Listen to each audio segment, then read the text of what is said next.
Welcome back, dear students. I'm Dr. Payal Hiranwar, Assistant Professor of Mathematics, Senior College.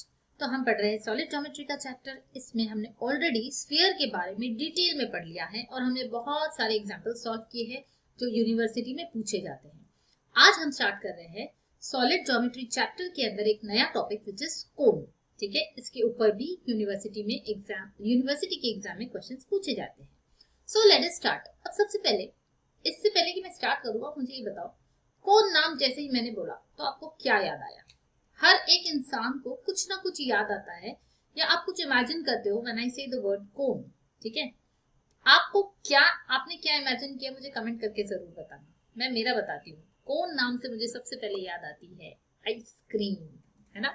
आप में से बहुत सारे लोग ऐसे होंगे जिनको कोन के नाम से आइसक्रीम याद आती होगी, या किसी को कुछ और भी आता होगा याद, तो आप मुझे जरूर बताओगे कमेंट करके।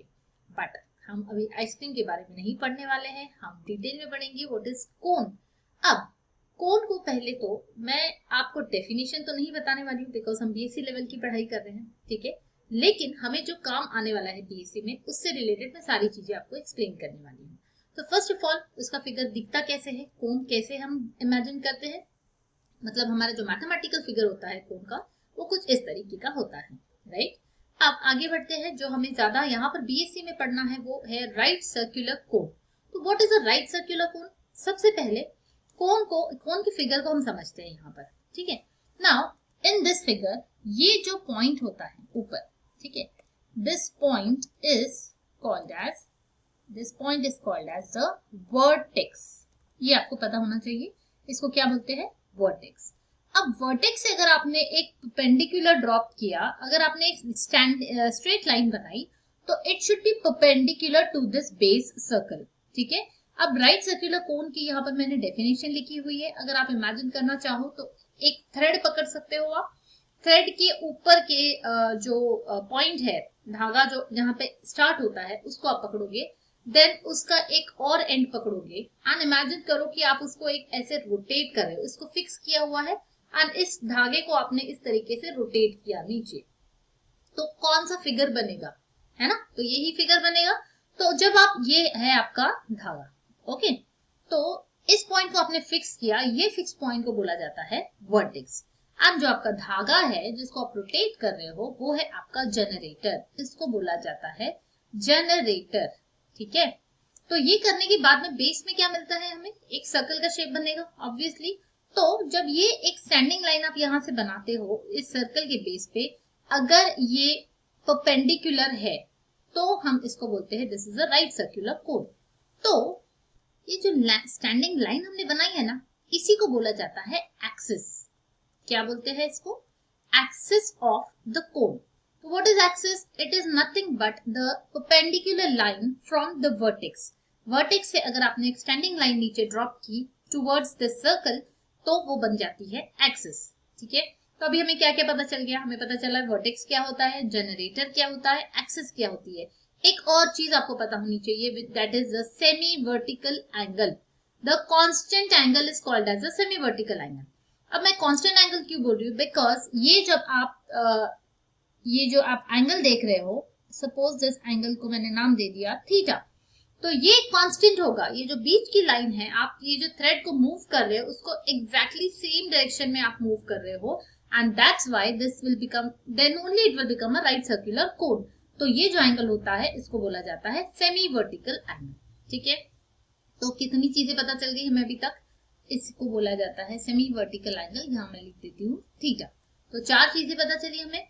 एक्सिस ऑफ द कोन क्या होता है? सबसे पहले तो vertex, then axis, generator and semi vertical angle. ठीक है, अब आगे बढ़ते हैं। Equation of right circular cone, यही सारी चीजों से हमें पता चलेगा कि इक्वेशन कैसे बनता है। लेट अस सी नाउ। अब इक्वेशन में भी हमारे पास 2 फॉर्म्स होने वाले हैं, एक होगा जनरल फॉर्म, दूसरा होगा standard form. Late us see what is the general form. सबसे पहले जनरल फॉर्म के लिए क्या करेंगे? जैसे मैंने बताया ये सारी चीजें हमें पता होनी चाहिए। तो वर्टेक्स को सपोज हमने नाम दे दिया यहाँ पे, it as it is a point, तो उसको हमने कोऑर्डिनेट फॉर्म में नाम दे दिया अल्फा बीटा गामा। तो हमारा वर्टेक्स है अल्फा बीटा गामा। अब इक्वेशन ऑफ जो एक्सिस है, एक्सिस क्या होती है? It is a line. मैंने बताया आपको, जो स्टैंडिंग लाइन जो हम वर्टेक्स से ड्रॉ करते हैं perpendicular, that is your axis. तो because it is a line तो उसका कोई इक्वेशन होगा, तो इस एक्सिस के इक्वेशन को सपोज हमने नाम दे दिया दिस, जनरल हमने एक इक्वेशन ऑफ एक्सिस को ये नाम दिया, that is x minus alpha upon l, y minus beta upon m, z minus gamma upon n. Now, what is L, M and N over here? Can anyone tell me? याद करो, मैंने बताया था इसके पहले, ये L, M, N are nothing but the direction ratios of this particular line. ठीक है, तो ये है हमारे direction ratios of the axis. इस एक्सिस के हमारे पास डायरेक्शन रेशियोज मिल गए इस लाइन के इक्वेशन से। अब यहाँ पे एक और चीज हमें पता होनी चाहिए कि व्हाट इज द एंगल। तो एंगल मतलब सेमी वर्टिकल एंगल जो है वो यहाँ पर है थीटा। ठीक है, अब इक्वेशन ऑफ कोन बनाने के लिए हमारे पास एक और चीज होनी चाहिए। If somehow we get the direction ratios of this generator, क्या बोल रही हूं मैं, अगर इस जनरेटर के हमारे पास डायरेक्शन रेशियोज हमें मिल जाते हैं तो हम आसानी से इक्वेशन ऑफ राइट सर्कुलर कोन बना सकते हैं। नाउ डायरेक्शन रेशियोज कैसे मिलेंगे? अगर किसी लाइन पे आपके पास में दो पॉइंट्स अवेलेबल है तो आप आसानी से उनके डायरेक्शन रेशियोज फाइंड कर सकते हो। सिंपली कोऑर्डिनेट्स माइनस करने हैं, ये हमने पहले भी किया हुआ है। सपोज मैंने इस जनरेटर पे एक पॉइंट ले लिया या इस कोन पे एक पॉइंट ले लिया x y z. If this is my point then in this case can I find, ये यहाँ पर अगर कोई पॉइंट एक्स वाई जेड इस जनरेटर पे इस लाइन पर, तो इसके डायरेक्शन रेशियोज में आराम से निकाल सकती हूँ। कैसे? x minus alpha, y minus beta, z minus gamma, right. तो डायरेक्शन रेशियोज यहां पर लिखती हूं मैं, direction ratios of generator are क्या बन जाएंगे direction ratios? x minus alpha comma y minus beta comma z minus gamma. अच्छा, इसको मैं ब्रैकेट में लिखूं या विदाउट ब्रैकेट लिखना चाहिए? ब्रैकेट में कभी नहीं लिखोगे because direction ratios are numbers, these are not coordinates. अगर आपने ब्रैकेट में लिखा मतलब वो कोऑर्डिनेट्स बन गए, right. So don't do this mistake of writing it in the bracket. आपको इसको कॉमा से सेपरेट करके लिखना है, ये कोई नंबर्स होते हैं डायरेक्शन रेशियोज, इजंट इट? तो ये मिल गया हमें डायरेक्शन रेशियोज। अब इससे क्या फायदा हुआ? तो अब हमें ये पता है कि अगर कोई दो लाइंस है हमारे पास, दोनों के डायरेक्शन रेशियोज है हमारे पास, तो हम उनके बीच का कॉस एंगल निकाल सकते हैं। उसका एक फॉर्मूला है हमारे पास। ठीक है, तो let us see how can we find that. So if I want, suppose एक लाइन ये है, मैं डायरेक्टली एक्सिस का ही बनाती हूँ फिगर। ये एक एक्सिस है एंड ये जनरेटर है एंड दोनों के मेरे पास डायरेक्शन रेशियोज है। ठीक है, तो इसके डायरेक्शन रेशियोज हमने लिखे हुए x minus alpha, y minus beta and z minus gamma. ठीक है, y minus beta, z minus gamma. And इसके डायरेक्शन रेशियोज जो एक्सिस है उसके डायरेक्शन रेशियोज क्या लिखे थे हमने? उसके डायरेक्शन रेशियोज है l, m, n। तो अगर इनके बीच का मुझे एंगल फाइंड आउट करना है तो उसका फॉर्मूला क्या होता है?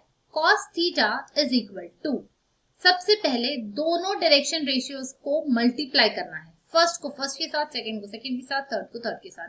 This is the standard formula, ये ऑलरेडी हम पहले पढ़ चुके हैं, तो मैं आपको रिवाइज करवा रही हूँ। cos थीटा का फॉर्मूला क्या होता है यहाँ पे?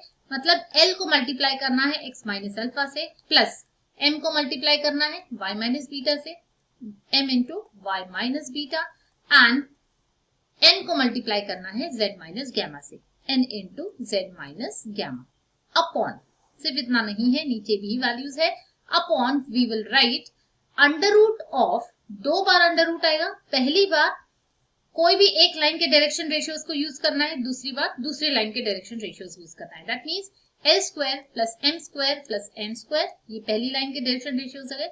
अब सेम चीज दूसरी लाइन के साथ, that is x minus alpha whole square plus y minus beta whole square plus z minus gamma whole square. So this is the formula which we already know. हमें पता है दो लाइन्स के बीच का एंगल इस तरीके से हम निकाल सकते हैं, कॉस एंगल। ठीक है, तो इससे क्या हो जाएगा? बस अब इसी को अगर मैंने क्रॉस मल्टीप्लाई किया तो मुझे मिल जाएगा equation of the cone, right circular कोन। देखो ये दिख रहा है इक्वेशन फॉर्म, एंड इसी को मैं रीराइट करती हूँ on cross multiplying, then I will get this as, ये देखो, this will be your equation of right circular cone. अब होता क्या है कि जब ये इक्वेशन बच्चों को दिखता है तो बच्चे डर जाते हैं, क्योंकि आप लोगों को ये बहुत भयानक सा दिखता है, मुझे भी दिख रहा है ना, इतना सारा इतना बड़ा equation, this looks really complicated. तो आप क्या करोगे, एक ट्रिक बताती हूँ आपको, ये मत याद करो। आप कैसे याद करोगे, ये वाला फॉर्मूला, दोनों है तो सेम ही, बस लिखने का तरीका अलग है। तो आप अगर इसको इस तरीके से याद रखोगे तो it will be very easy for you to understand, to learn, है ना। तो आप आसानी से लर्न कर सकते हो। क्या किया है मैंने, पहले डायरेक्शन रेशियो को दूसरे के साथ मल्टीप्लाई किया है, देन दोनों के पहले डायरेक्शन रेशियोज को मल्टीप्लाई किया है, देन दूसरे वालों को मल्टीप्लाई किया है और सबको ऐड कर दिया है, right. So this formula if you learn it will be easier. तो this is your equation of right circular cone, ठीक है। और ये कौन सा इक्वेशन मिला है हमें, this is the general form, ये हमने जनरल फॉर्म देखा। अब देखते हैं स्टैंडर्ड फॉर्म क्या होता है। सो स्टैंडर्ड फॉर्म वो होता है जिसमें हमारा जो वर्टेक्स होगा वो ओरिजिन होगा। अभी तक क्या हो रहा था, हमारा जो वर्टेक्स था वो कोई भी एक पॉइंट था, अल्फा बीटा गामा लिया था। अब अगर वो वर्टेक्स अगर ओरिजिन बन जाता है, दैट मीन्स हमें एक इस तरीके से कंसिडर करना पड़ेगा, if this is my x axis, this is my y axis and this is my z axis, ठीक है। तो मैं बोल रही हूँ कि मेरा जो वर्टेक्स है उसका ओरिजिन मेरा जो वर्टेक्स है वो ओरिजिन है, दैट मीन्स कोन इस तरीके से होगा। एंड साथ में ये भी दिया हुआ है कि एक्सिस जो है वो अलोंग z एक्सिस है, मतलब ये इसकी एक्सिस है। तो व्हाट विल बी माय कोन, या how will it look like, इस तरीके से कुछ होगा मेरा कोन, इजंट इट। ये उसका एक्सिस है, ये उसका वर्टेक्स है। देन एंड अगर सेमी वर्टिकल एंगल थीटा है, इन this case it's equation is, तो देखो फॉर्मूला कितना छोटा हो जाएगा, क्यों, क्योंकि वहां पे जो वैल्यूज थी एल एम एन वो सारी जीरो हो जाए, सॉरी अल्फा बीटा गामा जो हमने वैल्यूज ली थी वो जीरो हो जाएगी, right. And because of that ये फॉर्मूला बहुत रिड्यूस हो जाता है। And this is the formula, this is the standard form when ये इक्वेशन आप कब यूज करोगे, this is the equation of cone. But ये तभी यूज करोगे जब ये दोनों चीजें सेटिस्फाई होनी चाहिए, मतलब वर्टेक्स ओरिजिन पे होना चाहिए एंड साथ में जो एक्सिस है वो जेड एक्सिस होनी चाहिए। तो हमारा फॉर्मूला बन गया x square plus y square equal to z square into tan square, ठीक है। अब आप मुझे कमेंट करके ये बताना कि अगर मैंने मेरा कोन यहां पर बनाया, ठीक है, अगर मेरा कोन ये होगा, दैट मीन्स मैंने क्या चेंज किया है यहाँ पर, सिर्फ चेंज मैंने ये किया है कि मेरा वर्टेक्स तो अभी भी ओरिजिन पे ही है, सिर्फ मेरी जो एक्सिस है अब वो y एक्सिस बन गई। जब एक्सिस z एक्सिस थी तो ये फॉर्मूला बना, जब एक्सिस y एक्सिस होगी तो मुझे बताना कि फॉर्मूला क्या बनेगा, what will be the formula, standard formula for right circular cone. And साथ में ये भी बताना अगर मेरी जो राइट सर्कुलर कोन की एक्सिस है अगर वो x एक्सिस बन जाती है एंड जो उसका वर्टेक्स है वो अभी भी ओरिजिन पे है, तब मेरा इक्वेशन क्या बनेगा, ठीक है। आई नो आप सबको ये आसानी से आ जाएगा, तो आप मुझे कमेंट करके जरूर बताना कि in this both cases what will be the equation of right circular cone, ठीक है। अब अगर आपको ये पता चल गया है कि इक्वेशंस कैसे होते हैं राइट सर्कुलर कोन के, तो आसानी से हम एग्जाम्पल सॉल्व कर पाएंगे। तो नेक्स्ट वीडियो में मिलते हैं जहां पर हम एग्जाम्पल सॉल्व करने वाले हैं और बहुत मजा आएगा। So don't miss the next video. मिलते हैं next video.